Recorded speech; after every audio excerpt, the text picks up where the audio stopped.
ก็ตามก้นทางเงินอ้ายเพิ่นมาอย่างเนาะไปเพิ่นไปวิทย์ก้อนเฮ้ยเสียวเลยจะย่านเป็นเงินเนาะจังเนาะไปป้าทั่วเบิ่งครัวนี่บ่ไอเตียงถ่ายเนาะนี่แหละอุ้ยเสียวคือค้อนก้นค้อนด่าอยู่เฮ้ย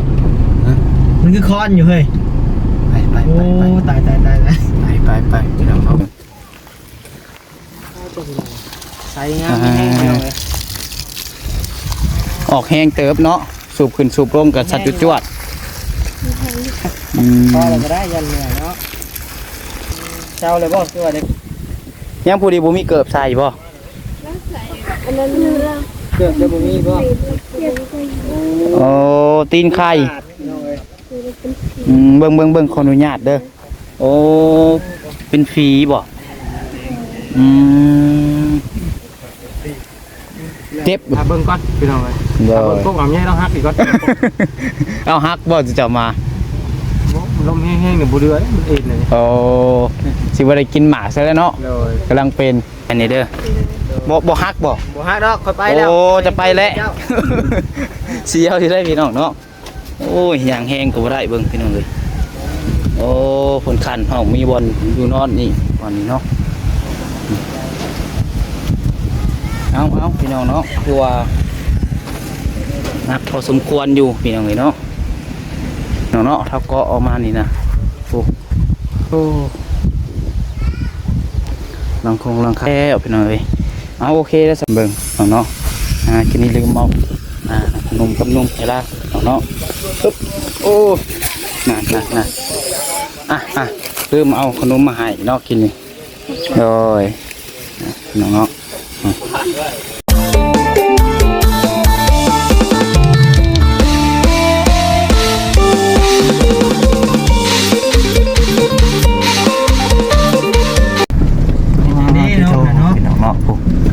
ทางน่ะบ้านเหตุตึกป่าบ่ให้รับไปก่อน2 คนหรือบ่เบิ่งเสียวได้พี่น้องเนาะวันนี้ก็ตามก้นทางเงินอ้ายเพิ่นมาพี่น้องเนาะไปเพิ่นไปวิทย์ก้อนเฮ้ยเสียวเลยจะย่านเป็นเงินเนาะจังเนาะไปป้าทั่วเบิ่งครัวนี่บ่ไอเตียงถ่ายเนาะนี่แหละอุ้ยเสียวคือค้อนก้นค้อนด่าอยู่เฮ้ยมันคือค้อนอยู่เฮ้ยไปโอ้ตายไปพี่น้องเนาะมันแกงก้นอยู่พี่น้องเลยคือสิฮักนี่แหละเสียวเลยกันใจเลยพี่น้องเลยเปิดเลยบ่อ้าวพี่น้องเนาะมาใส่ก็บ่เห็นน็อตบดบัดนี้เนาะยังไกลตึกบ่เห็นแต่ขี้ฝุ่นผมไปรีบๆแต่ทางไอดีเพิ่นพี่น้องเนาะเอาพี่น้องเอ้ยปุ๊บเอาดีๆมันอยู่สัตว์ลงป่าเอาพี่น้องเนาะโอ้คอยกราบทักทายสบายดีสวัสดีพ่อแม่พี่น้องFCสุคนพี่น้องเนาะมันสมองสุบอลว่าอยู่ของลาวของไทยแต่ก็อยู่ทางต่างประเทศเราเว้ยอันนี้มีต้นทางข่าวสู่ช่อง YouTube น้องปัจจัยชาแนลเก่าเพียงเนาะนำเนาะคนแห้งเลยแถมโธ่ตอนนี้เห็ดที่ลึกแท้เราโดนแห้งกันเนาะตัดจนจวดน้ำสบายดีแล้ววันนี้เลยมานำกันที่เก่านี่พี่น้องเนาะและมาทางร้านพี่น้องมาทางกันมาหาทางสาวพรพี่น้องเนาะเมื่อนี้ก็ได้เดินทางขึ้นมาทางพี่น้องเนาะเพราะว่าขึ้นมาเยี่ยมยามมึงทางพี่น้องเนาะโอ้โหคอยตายแห้งวิหลดเจ้าเนาะเราเลยแห้งกับคุณจะไกลตื่นไปจักนี่เนาะเดี๋ยวไปพี่น้องเอาโอเคพี่น้องเนาะตัดภาพมาอีกวันนี้ก็ถือว่าฮอดเพื่อนฮอดชานของเพิ่นแล้วพี่น้องเนาะเอามาใส่กับข้าวมาเป็นครั้งแรกพี่น้องเนาะโธ่โดดไอดีกับลุยดีพี่น้องเอ้ยเดียวกันอันนี้พี่น้องเนาะนางนาเพิ่นกำลังนั่งกินข้าวอยู่เนาะเก็บกินแล้วเจ็บแน่เพื่อนยิ้มแล้วบ่บัดนี้เนาะสบายดีเด้อทางง่ายเพิ่นโดย กินข้าวเนาะ ดีแม่ อิ่มแล้วว่าบาทนี่โอ้ ใครลืมบัตรเดี๋ยวจะไปเล่นบัตร กินแต่ดนฮักก็อิ่มเนาะหยอกนะพี่น้องเนาะ มาเอา ยังชมกันบ่าย เก็บตัวอย่างให้น้องเพิ่นนี่ กินส้มมีแจ่วแล้วบ่ครับ นี่แหละ แจ่วมันกับข้าวนี่ เดี๋ยวจ้ำมานี่ โอ้ ตามติดบ่อยู่นะน้อง นี่แล้วแก้คัดไปก่อน โดยทั้งข้าวทั้งเงิน อยู่นี่ มะม่วง แม่น โอ้ เท่ากันแน่นี่ มันสิข้าวกันสิบ่ล่ะ ม่วงกันก่อน มองไม่เท่ากันแน่ ตัวกินเนี้เห็นไหมกัน เออขอกินน้ำเนี้ยเนาะ เนาะห่วงเหรอวะ บอกบ่ได้บอกเนาะ บอกไปซื้อ อืม โปรโมทป่ะเบิดเจอเบิดแล้วพี่น้องหายเพิ่นกินข้าวเดี๋ยวข้าวไปหาทางเงินธนากรโดย โดย น้องเด้อพุ่น โอเคเบิ่งเปานิวเพิ่นว่าสิบ่รอดแล้วเพิ่นว่าเป็นแนวใดก็สิบ่รอดเอาซองใหม่พี่น้อง โดยเอาสบายดีเด้อทางนี้เด้อโดยเอาคนเดินขอถามชื่อเพิ่นก็ได้เนาะผู้นี้เพิ่นชื่อนั่นแหละเสือบัวนี่พรคำอ๋อผู้นี้เด้ซะลาพร พรคำ โอ้ซื้อกระมวลดีเนาะมีแต่คำกับเงินเราบ่แม่นเลยเนาะ ได้พิษแล้วจ้ะ ลาพรพรคำ ลาพร ผู้ใดเป็นเอื้อยผู้ใดเป็นน้องสบัดนี้ คอยเป็นอะไร ลาพรเป็นเอื้อย เดิน โอ้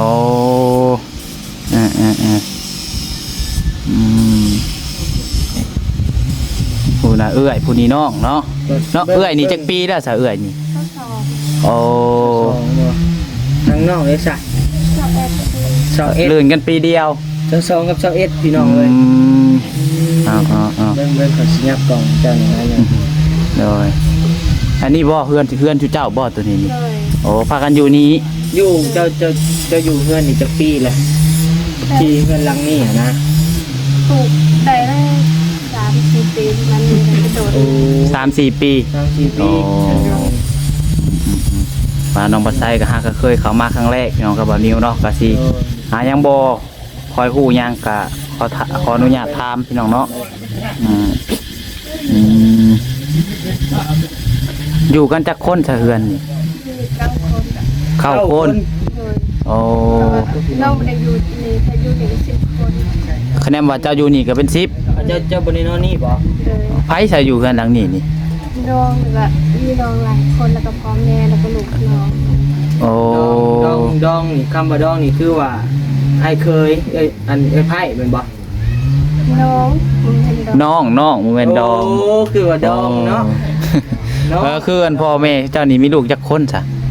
ลูกแว่นทั้งหมด13 13 คน โดย โอ้ กายโดยพี่น้องเลย อันสิว่าทีมเตะบานหนึ่งก็กลัวเนาะพอดีมีตัวเปลี่ยนเลย13 คน เจ้าเป็นลูกกกบ่ ผู้ที่ ผู้ที่สี่โอ้ยังมีเอื้อยมีอ้ายอีก มีอายตาย โอ้ ไอเสียบ่ โดย เป็นยังไงนะ มันเป็นไทยแล้วเพื่อนกบเกษียณมันเริ่มเป็นที่2ที่3ที่10มันที่2ที่3ที่10น้องอาจจะเป็นผู้ที่5 เจ้าฮะโอ้แต่ว่าอันขอโทษเด้ออันคือเพิ่นเสียจักคนถ้าเอื้อยอ้ายฮะ สี เสีย4 คน โดย โอ้ 2แล้วก็น้อง2 อืมเอื้อยกับอ้ายคนหนึ่งเนาะผู้ละคน โดย เอาเพิ่นใหญ่แต่บ่เพิ่นจังเสียนี่ ได้แล้ว โอ้เออ เสื้อนะคือมางามอยู่เนาะใครเอาให้เด้ ทางเบาเตียง ไอ้เตียงก็ใส่2-3ช้อนเลยพี่น้องเลยคือแบบใครเอาให้กันแบบบ่ให้เสียใจนะพี่น้องเลย มีหลายชุดอยู่บ่สักเครื่องอยู่เจ้า ตอนเรามาหายมีหลายชุดเลย แต่ตอนเรายังบ่ทันเอามาให้ครับ งานชื่อหลายชุดนั้นเลยจ้ะ มีแต่4-5ชุดตอนง่ายๆเป็นยังบ่ได้เข้ามาชุดช่วย เพื่อนซ่านนี่อยู่9 คน เลย โอ้เวลาฝนตกอิหยังนี่บ่ได้หัวบ่ เปียกมืด เปียกหมดเลย อยู่ไสสักกันฝนตกนี่ ก็นอนที่ นอนแบบเปียกๆเลย กดเลยเนาะกด อ๋อ อยู่แล้วก็มาแล้วเนาะพี่น้อง อะไรมาห้องกันละบาท ตอนนี้ได้สับพ่อแม่เพิ่นไปไสซะ ไปหาย ไปให้ เลย โอ้ไปให้ไปสวนเนาะ เลย ไกลบ่แต่นี่ไปให้นี่ ไกลไป เอาเพิ่นเฮ็ดแนวใดไปซะ เป็นอย่างบ่ เฮ็ดแนวใดไปย่างไป เลย เอาอืมคือในเฮือนในซ่านนี่บ่ได้มีรถจักรรถหยังบ่รถบ่มี เลย ไฟฟ้าเด้ซะไฟก็บ่มี ไฟผ้ากับผมมีอีก เอ่อ มีอยู่รักกับไฟผ้าพี่น้องเลยบักง่ายหนึ่ง แต่ว่าบ่ได้อันบ่ได้ดึงลงมาเนาะ เลยไม่ได้เงินเขา โอ้มีเงินมีคำพี่น้องเลย เลย คืออันชุเจ้าอยู่แบบนี้นี่แต่น้อยจนใหญ่บ่ เลย อ๋อเมื่อก่อนน่ะไปอยู่ทางอยู่ไสซะเมื่อก่อนน่ะ ก็อยู่ทั้งเนื้อ อยู่ทางเหนือ เลยตอนพอยังมาทำเสีย โอ้ อันบัดดินตัวนี้จะดินของใคร ดินประตู ดินประตู มาอยู่ดินพอตู้เนาะ ประตูพ่อของแม่จะว่า เลย โดย นะฮะก็มาอยู่นี่ได้นี่ประมาณ3-4 ปี เลย โอ้ ตะกี้เราอยู่ให้อยู่หน้าบ่ ตีเนื้อ อยู่เหนือ เนื้อ โอ้ มันกายสิ ฮะ มันกาย3-4 ปีแต่ยังโดนแต่พอไปทันเสียหนีอยู่เนื้อมันพอเสียในเมืองเชิญติดตูมันหลายปีแต่น้องนอนประมาณ มันอยู่นี่บ่ทางเงินในตู้นี้ เลย แล้วก็แยกจากนั้นมาอยู่นี่ โดยแบบแล้วพอไหมแล้วก็มาอยู่นี่ อืม แม่จะได้พ่อใหม่เลยบ่อย่างนี้ เลย โอ้ อืมอ่าขออนุญาตถามเนาะทางกันชื่อเจ้านี่มีครอบครัวแล้วบ่ซะ น้อง แม่น ยัง ยังคู่นี้ได้ซะ เพิ่นได้ค่ะ เพิ่นจะเก่าเพิ่นมี เมื่อก่อนแล้วมีเคยสร้างครอบครัวแล้ว เลย โอ้แต่ว่าอันได้เลิกล่ากันบ่ เลย อืมโดยแต่ว่าทางอันสาวพรลาแม่นบ่ลาพรบ่ ลา เคย พ อยู่ ร เออ พรลามาเนาะ แต่ว่าทางอันลาพรนี่ยังบ่ทันมีครอบครัว เป็นสาวโสดอยู่ เออ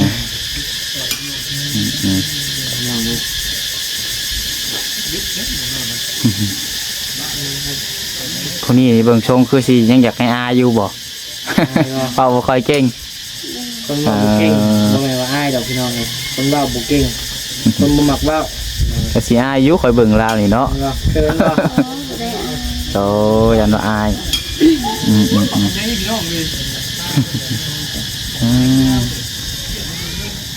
เป็นได้อันดีใจบ่ทางอันทีมงานอ้ายเพิ่นเข้ามาหานี่ เลยดีใจหลาย หลายครูหลายคนเข้ามาหาเนาะ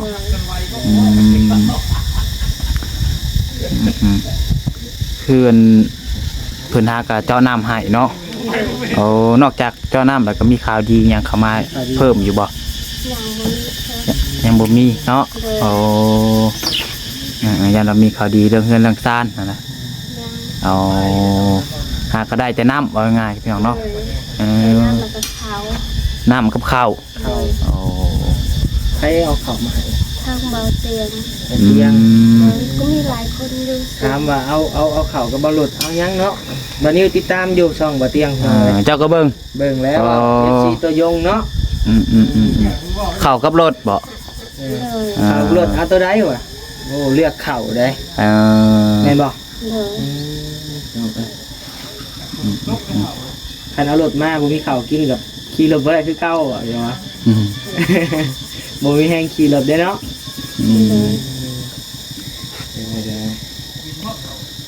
คือน้ำมาเพิ่นเจาะแล้วแต่เมื่อคืนนี่หูบ่ เลยจัดประมาณ7-8 โมงตอนเช้าขึ้นใส่ทอง โอ้พนักงานใส่ท่อตอนเช้านี้ เลย เมื่อก่อนนะเจ้าใส่อยู่ใช้สนามนะ ที่นี่ร้านทางรวม มีน้ำสางอยู่ดุม โดยท่าน โดยได้น้ำออกแห้งคักอยู่บ่สนามอ่ะฮะ เป็นอะไร น้ำออกแห้งอยู่บ่น้ำเป็นใจบ่เลยมันเอา โอ้ แต่ว่ามันจะเป็นสีเรื่องๆบัตเตอร์สาวมันจะมีที่พุนแน่ อันน้ำอยู่บ่หรือว่าน้ำสาง น น้ำอีกสาม โอ้น้ำสร้างได้เพิ่น อื เนาะ ม เหมือนน้ำ เพราะนั้นน้ำตัวเพิ่นเจาะให้ใหม่นี่นะ ยังมาทันใช้ ยังบ่ทันใช้ซ้ำโอ้ ประโยชน์บ่ เลิกแล้วชาลืนยังเป็น เพื่อนอยู่ เลย ใช่ลองพาไปเบิ่งนี่ดูสับปะลองไปเบิ่ง ทางน้ำนี่ปะ น้ำก็ได้ น้ำนี้แหละน้ำเพิ่นเจาะให้ใหม่นี่นะ น้ำจ้อยไม้เลยก็พาไปเบิ่งน้ำสร้างก็ได้ใกล้บ่น้ำสร้างเจ้า พอเบิ่งน้ำนี่ก็ได้ เช็ดฝนสิตกละบาดนี่ ฝนตกนี่มีวันอยู่บ่เฮาเนาะมีวันส้นอยู่บ่ มันก็ได้อยู่เนาะ พวกม่วงนี่บ่ โอ้เบิ่งพี่น้องเอ้ยผู้มืดมาได้เบานิ้วเอ้ย โดยถูก เออ เรื่องมาเรื่อง อืม ก็ใช้ได้พี่น้องเลยเยอะ เบิ่ง บุก เบิ่ง ใช้งานไม่แห้งพี่น้องเลย ออกแห้งเติบเนาะสูบขึ้นสูบลงกับสัตว์จวดๆอืม พอเราก็ได้ยันเหนื่อยเนาะเจ้าเลยบอกว่าได้ข่าวว่าเจ็บท้องบ่ โดยแต่ว่าบางมือมันก็ชาบางมือมันเจ็บมันเป็น เจ็บท้องยัง เจ็บท้องน้อยมัน เจ็บท้องน้อยโอ้ เจ็บท้องเลือด โอ้แบบเจ็บท้องผู้หญิง เลย โอ้อืม ว่าเสียงมาได้บ่ตุบีเลย โอ้ย เสียง มาพร้อมพายุประยักษ์อันนี้เนาะ มันตกยังอยู่เลย ฝนตกฮะ ไปทางง่ายไปทางต่อเลยเนาะ อ้าวพี่น้องเนาะไป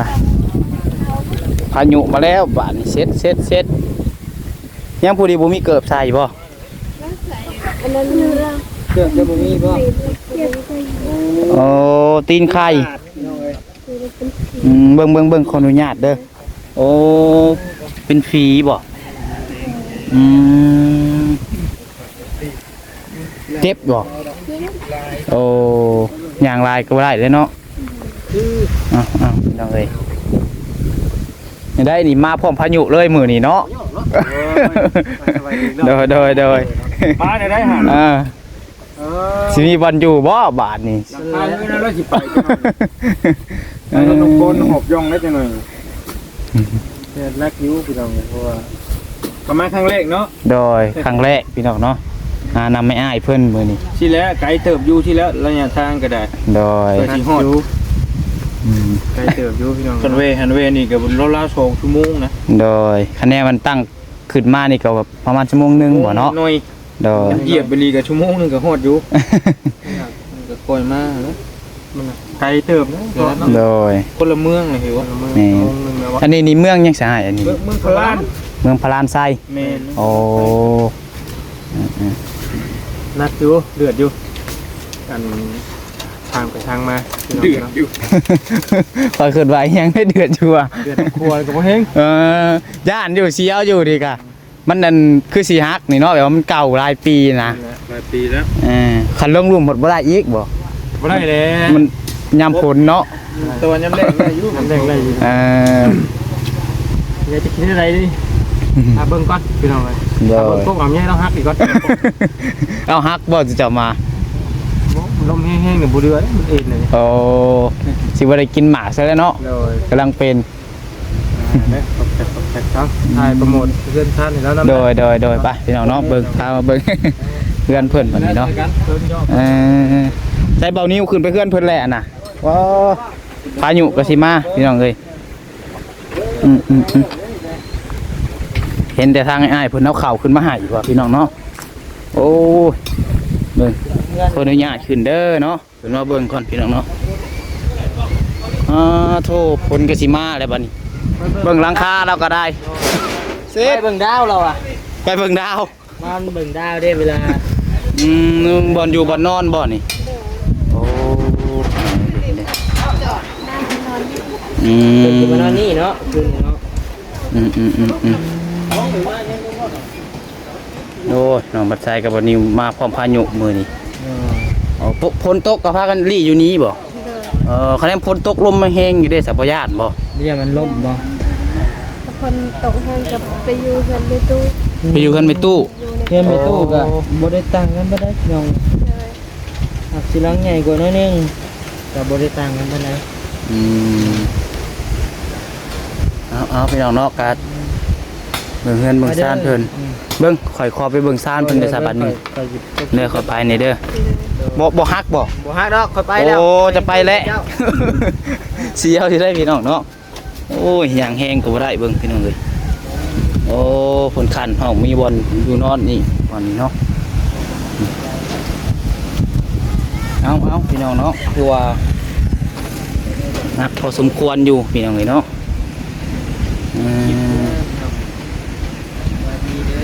คือตอนนี้นี่อันชื่อเจ้านี่ขาดยังซะอยากได้ยังชุด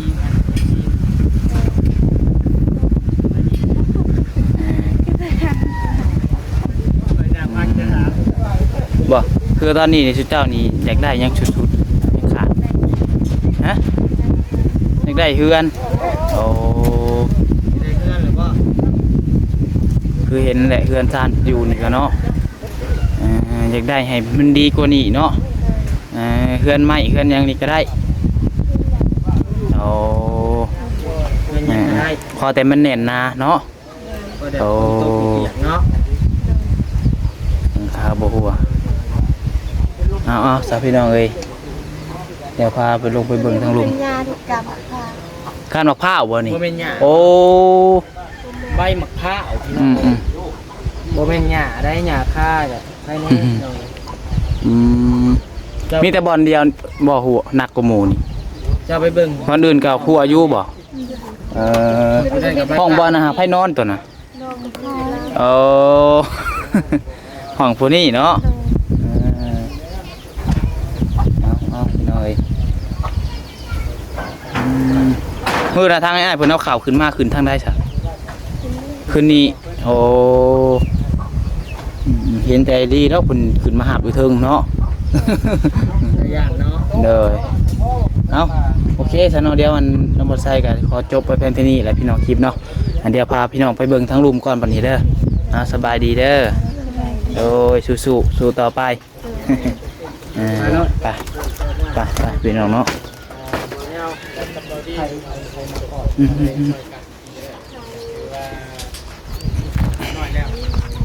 อ้าวพี่น้องเอ้ยเนาะคือว่านักพอสมควรพี่น้องเอ้ยเมืองเฮือนซานแล้วก็ได้เนาะ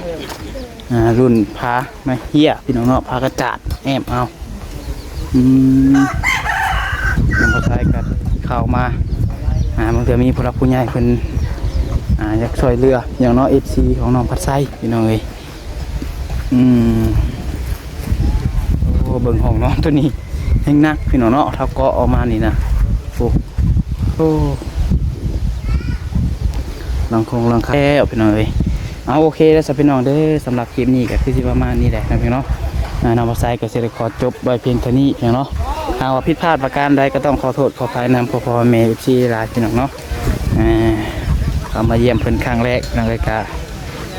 ว่าผิดพลาดอันใดก็ต้องขอโทษขออภัยนำพ่อแม่ทุกคนพี่น้องเนาะFCทุกคนพี่น้องเอ้ยโดยสุดท้ายนี้ขอให้ทุกคนอยู่ดีมีแรงสุขภาพร่างกายแข็งแรงเด้อเลยหาแปลงคือเก่าพี่น้องเอ้ยโดยลาไปก่อนแล้วขอกล่าวคำว่าสบายดี